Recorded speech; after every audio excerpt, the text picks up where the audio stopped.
I stared at the message on my phone, a faint smile playing at my lips despite the gravity of the situation. Flying to Rome with my lover. Have fun being poor. James's last taunt glowed mockingly on the screen. Oh, if he only knew. My name is Natalie, and at 29, I never expected to be tracking my husband's attempted escape through JFK Airport while coordinating with an international task force. But here I was, parked outside the terminal, watching the operation unfold through the feeds on my laptop. The irony was almost poetic. James thought he was being clever, draining what he believed were our personal accounts. He had no idea those accounts were actually fronts we'd set up weeks ago when we first caught wind of his embezzlement scheme. As Senior Vice President of Finance at Morton & Blake Investment Group, my husband had been systematically stealing millions from client accounts for months. He thought he was untouchable, brilliant even. That arrogance would be his downfall. I'd known something was off for weeks. The late nights at the office, the secretive phone calls, the sudden interest in our financial arrangements. When I discovered the first traces of suspicious transfers, I didn't confront him.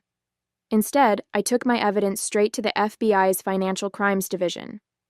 That's when Agent Catherine Torres entered our lives, though James knew her only as Amanda, the gorgeous new client who seemed so interested in both our investment services and him personally. Target is approaching security checkpoint. Agent Torres's voice crackled through my earpiece. He's with the female operative now. I watched through the camera feed as James strutted through the terminal, his arm around the waist of who he thought was his mistress. He had no idea she was one of our best undercover agents, or that every step he took was being monitored by a dozen law enforcement officers. Remember, I spoke softly into my mic, he's likely carrying the backup drive with all the transaction records. Don't let him dump it. Copy that, came the response. The pieces were all in place. Now it was just a matter of watching my husband's grandiose escape plan crumble around him. I almost felt sorry for him. Almost. Looking back, I should have seen the signs sooner. 6 months ago, when James started pushing me to combine all our accounts, I'd assumed it was about trust and marriage. He'd presented it so convincingly over dinner at our favorite restaurant, his brown eyes earnest as he talked about building our future together. I was touched by his apparent desire for transparency, never suspecting it was all part of his plan to gain access to everything. But James didn't know that my background in forensic accounting wasn't just a line on my resume. Before joining Morton & Blake, I'd spent 3 years tracking down corporate fraud schemes. The skills never quite leave you. The attention to detail, the ability to spot patterns in financial discrepancies, the instinct for recognizing when something just doesn't add up. The first red flag was the change in his routine. James had always been methodical, leaving for work at exactly 7:30 a.m. and returning by 6 p.m. Then suddenly, he started having emergency client meetings that kept him at the office until midnight. I might have believed it, except I caught him slipping once. His urgent client call showed a Dubai area code at 3 a.m. their time. The second warning came from his newfound interest in our home security system. He insisted on upgrading everything, adding cameras and motion sensors. At the time, I praised his attention to our safety. Now I realize he was paranoid about being watched himself, especially in his home office where he did most of his illegal transfers. Our account manager called. He'd mentioned casually last week. She suggested we diversify some investments. I'll handle everything. The confidence in his voice almost masked his nervousness. Almost. That's when I contacted Agent Torres. Within hours, we had a plan in motion. The FBI had already been investigating a series of suspicious international transfers from Morton & Blake, but they needed solid evidence linking it to someone inside. I could provide that connection. "I'm doing this for us," James had whispered this morning as he kissed me goodbye, thinking I was still asleep. "We'll have everything we ever dreamed of." If he only knew that his dreams of escape were about to turn into his worst nightmare. My phone buzzed with another message. This time it was a photo. James at a champagne bar in the terminal, toasting with the woman he thought was his mistress. "Thanks for making this so easy," he wrote. BTW, I took a little extra from your personal emergency fund. Consider it payment for 5 years of pretending to love you. The words hit harder than I expected. Even knowing what kind of man he truly was, even after discovering his crimes, something about that casual cruelty made my chest tighten. I thought about the night we met, both new employees at Morton and Blake, sharing takeout Chinese food during late-night training sessions. I remembered how he'd brought me soup when I had the flu, how he'd held my hand at my father's funeral. Had it all been an act? Target is getting restless, Agent Torres reported through my earpiece. He's checked his watch 3 times in the last minute. I pulled up the security feed from the terminal. James was trying to look relaxed, but I could read the tension in his shoulders. He kept glancing at his phone, probably checking the time until his flight. That's when I noticed something that made my blood run cold. He was carrying my father's vintage leather briefcase, the one I'd inherited after Dad passed away. The realization sparked something in me. This wasn't just about the money anymore. This was about every lie, every manipulation, every moment he'd used my trust against me. I thought about the clients whose lives he'd potentially ruined, the families whose savings he'd stolen, all while playing the role of devoted husband. Agent Torres, I spoke into my mic, my voice steady despite the emotion building in my throat. The evidence is in my father's briefcase. He always said it was the safest place to keep important documents.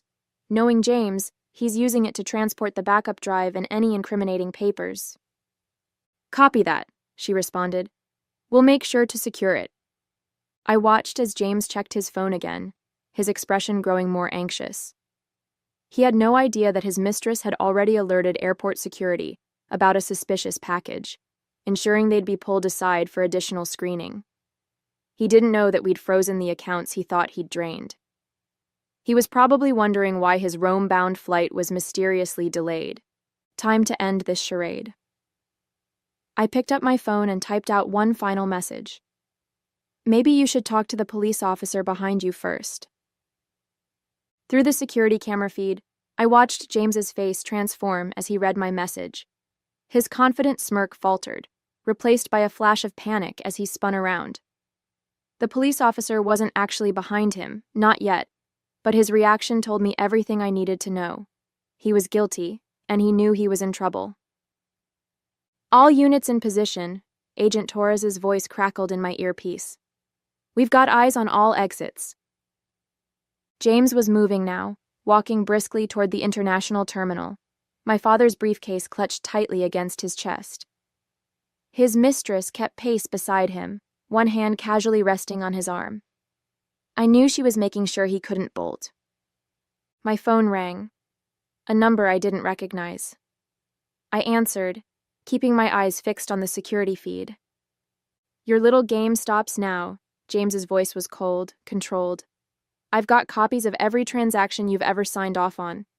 If I go down, you're coming with me. I felt a chill run down my spine. He was bluffing. He had to be. I'd been careful, documenting everything since I first suspected his scheme. But there was something in his voice that made me uneasy. Really? I kept my voice steady. And what transactions would those be? Don't play innocent, Natalie. Those offshore accounts? The shell companies? I've got proof you were involved from the beginning. Who do you think they'll believe? The devoted husband trying to protect his wife's interests? Or the scorned woman seeking revenge? My heart raced. He was trying to twist this around, make me look like the guilty one. Classic James, always manipulating the situation to his advantage. But he'd made one crucial mistake. Interesting theory, I replied. Have you shared this evidence with Amanda? There was a pause. Through the camera feed, I saw him glance at the woman beside him. What does she have to do with this? Everything. I allowed myself a small smile. You see, Agent Torres has been very interested in hearing about those offshore accounts. The color drained from his face. On the screen, I watched him take a step back from his companion, realization dawning in his eyes. But it was too late. In one fluid motion, she had his arm behind his back. "James Anderson, you're under arrest for embezzlement and corporate fraud," she announced, her voice carrying across the terminal as other agents moved in. But then something happened that I hadn't expected. James started laughing. "Oh, Natalie," he said into the phone, his voice full of mockery despite his position. "You really think this is over? Check your email. I just sent you something interesting from the corporate server. Turns out your father wasn't as clean as you thought he was." The phone slipped in my suddenly sweaty palm. With trembling fingers, I opened my email. There it was, a folder labeled Thomas Bennett Project Files. My father's name. I clicked it open and my world shifted beneath my feet. The documents filled my screen. Transaction records, emails, meeting minutes, all dating back to when my father was CFO at Morton & Blake 15 years ago. My hands shook as I scrolled through them. Project files showed systematic manipulation of accounts, carefully hidden beneath layers of legitimate transactions. The pattern was familiar, because it was the exact same method James had been using. "Natalie?" Agent Torres's voice cut through my haze. "We've got him secured, but he's demanding to speak with his lawyer before—" "He knew," I interrupted, my voice barely a whisper. "All this time, James knew about my father's involvement. That's why he chose me. That's why he pushed so hard to work at Morton & Blake." Through the terminal's security feed, I could see James being led away by agents, that smug smile still playing on his lips. He'd known this moment was coming. Even in handcuffs, he had an ace up his sleeve. "Your father's case was before my time," Agent Torres said cautiously. "What exactly are we looking at?" I quickly forwarded her the files.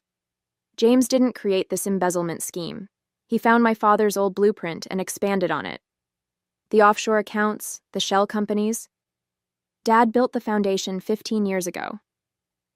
The revelation hit me like a physical blow. Every memory of my father, his integrity, his principles, the lessons he'd taught me about right and wrong, now seemed tainted. Had James been watching me all these years, waiting for the perfect moment to use this information? My phone buzzed with a text from an unknown number. "I've got more files, much more. Drop the charges or everything about Thomas Bennett goes public. Your choice, darling." I felt sick. James had orchestrated this perfectly. If the truth about my father came out, it wouldn't just destroy his legacy. It would implicate dozens of current Morton & Blake executives who had worked alongside him. The scandal would devastate the firm and everyone connected to it. "He's trying to leverage this, isn't he?" Agent Torres asked, reading my silence. "Yes," I admitted, "but he's made one critical mistake." I pulled up the original files my father had left me, the ones stored in an encrypted drive I'd found after his death. James didn't know about these, couldn't know about them.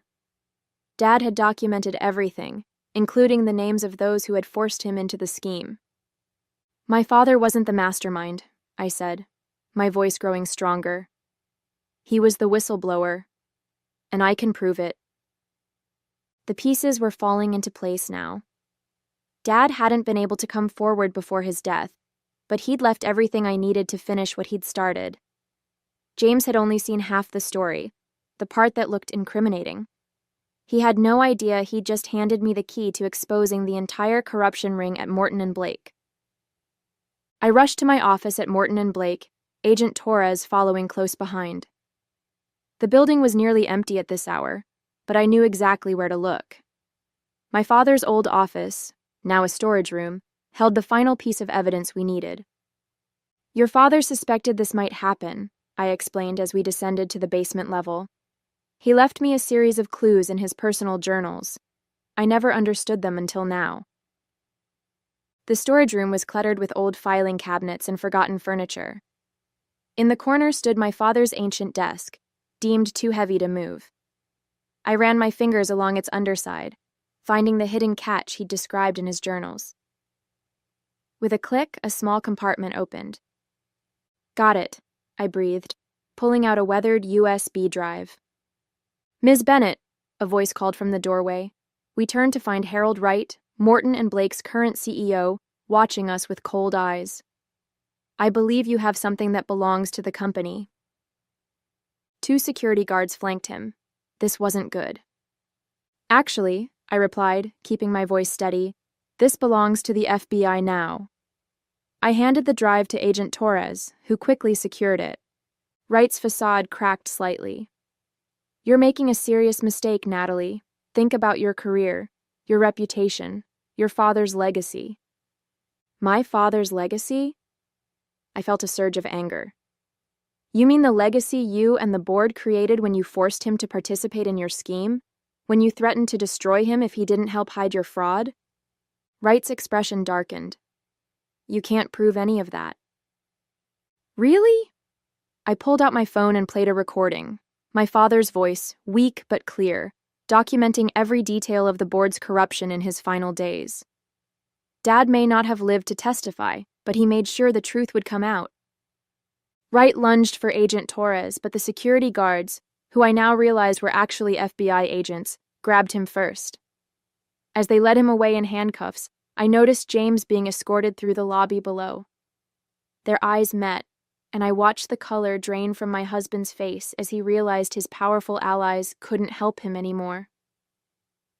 Your father would be proud, Agent Torres said softly. I nodded, emotion threatening to overwhelm me. The evidence on that drive would expose decades of corruption at Morton and Blake, clearing my father's name and bringing down everyone involved in the scheme. James had thought he was so clever, using my father's past against me, but he'd never understood what kind of man Thomas Bennett really was. My phone buzzed. Another message from James. We can still work this out. I'll tell them everything about your father's involvement. I smiled as I typed my response. Go ahead. The whole truth is exactly what I want them to hear. The next morning, I sat in the FBI's Manhattan office, watching the dominoes fall. On multiple screens, news channels broadcast the same story. Massive fraud scheme exposed at Morton and Blake, CEO and executives arrested. Agent Torres handed me a coffee as we watched the coverage. 17 arrests so far, she reported. Your father's evidence was bulletproof. The encrypted timestamps proved the board's manipulation of his original reports. They can't claim he was acting alone. James appeared on one screen, being led into court. His designer suit was wrinkled, his confident smirk replaced by a look of defeat. The reporter's voice cut through the room. James Anderson, along with CEO Harold Wright, faces multiple charges of fraud and embezzlement. Sources say the scheme dates back 15 years, with recent evidence revealing attempted whistleblowing by former CFO Thomas Bennett. Your father's name has been cleared, Agent Torres said softly. I nodded, emotion tightening my throat. Dad had sacrificed everything to expose the truth, carefully documenting the corruption while appearing to play along. He'd known the evidence would eventually surface. He just hadn't lived to see it happen. An email arrived from James's lawyer. My client wishes to convey the following message. You've ruined everything. I hope you're satisfied. I smiled as I drafted my response. Please inform your client that he ruined everything himself. And yes, I am satisfied. Justice has finally been served. 1 month later, I sat in the courtroom as the judge delivered the sentences. James's face remained emotionless as he heard the verdict. 20 years for corporate fraud, embezzlement, and attempted flight to avoid prosecution. Harold Wright and the other executives received similar sentences. The corruption at Morton and Blake had been completely exposed, and the firm was undergoing a total restructuring under new leadership. The federal investigation had recovered most of the stolen funds. The money would be returned to the affected clients, along with compensation from the firm's insurance. My father's detailed records had made this possible, his final gift to the people he'd tried to protect. After the sentencing, Agent Torres approached me with an unexpected offer. The FBI's Financial Crimes Division could use someone with your skills, she said. Someone who understands how these schemes work from the inside. Would you be interested in consulting for us? I thought about my father, about how he'd fought to expose the truth while protecting his family. I thought about all the other companies where similar frauds might be happening, other families who might be suffering. Yes, I replied. I would. As I left the courthouse, I felt lighter than I had in months. My father's name had been cleared, justice had been served, and I had found a new purpose.